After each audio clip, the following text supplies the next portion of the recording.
and she'll work with two dogs. And so they work together, and then each will pick a side, and they'll work one side, and they're always working towards her. So hers is kind of a hybrid. She's working multiple dogs. They're working together, but their goal is to move the livestock to her. Lie down.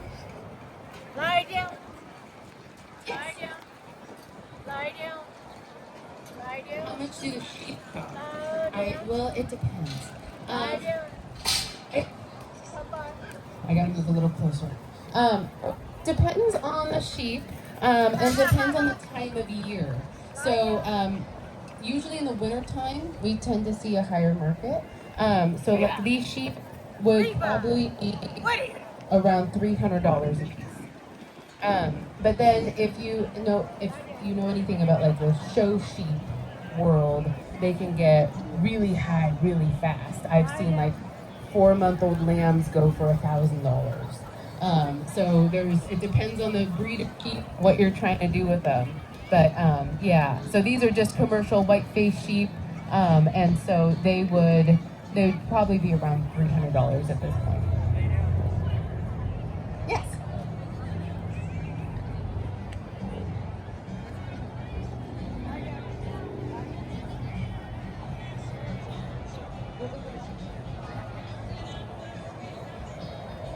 Okay, so what happens if a dog gets excited and hurts the sheep?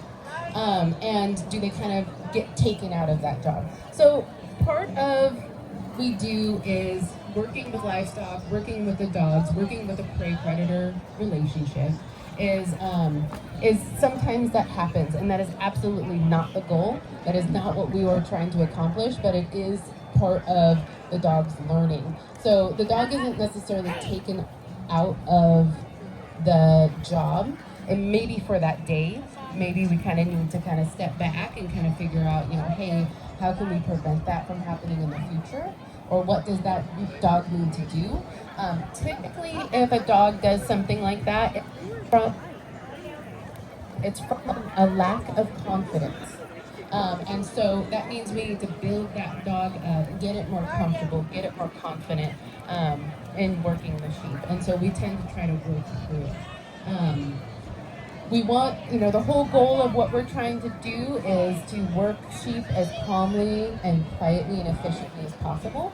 But we also know that we're starting with young dogs and trying to figure it out and we're going to make mistakes.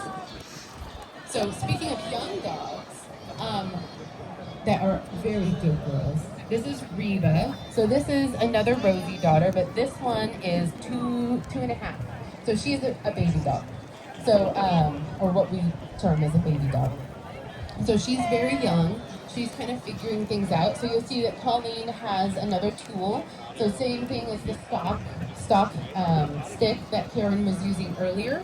This is just, the flag is just a tool to make a very big visual cue for the dog to get her an idea of what Colleen wants her to do. So she'll kind of hold it out as a stop sign to give Reba an idea of which direction he wants her to go. She'll also flap it if Reba's getting too excited and kind of coming in a little too hot to kind of get her to slow down and think. What we do is a thinking game. So we really want a dog that's thinking, really engaged in what we're doing, paying attention, listening to us. We don't want a dog out there just running and playing and having a great time, because then we are not.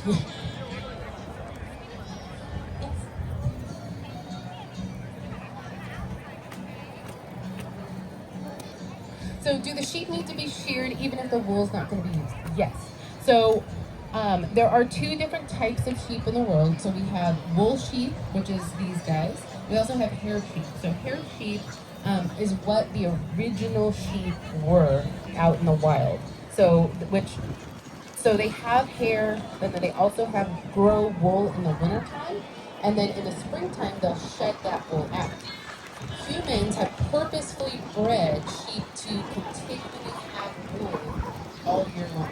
And so if we do not shear a wool sheep, their wool will continue to grow and continue to grow and continue to grow throughout their life, and it will actually get so heavy that they won't be able to move anymore, or they can have issues like fly strike, they can have issues issues with their skin, and it's really bad for wool sheep to not get sheared.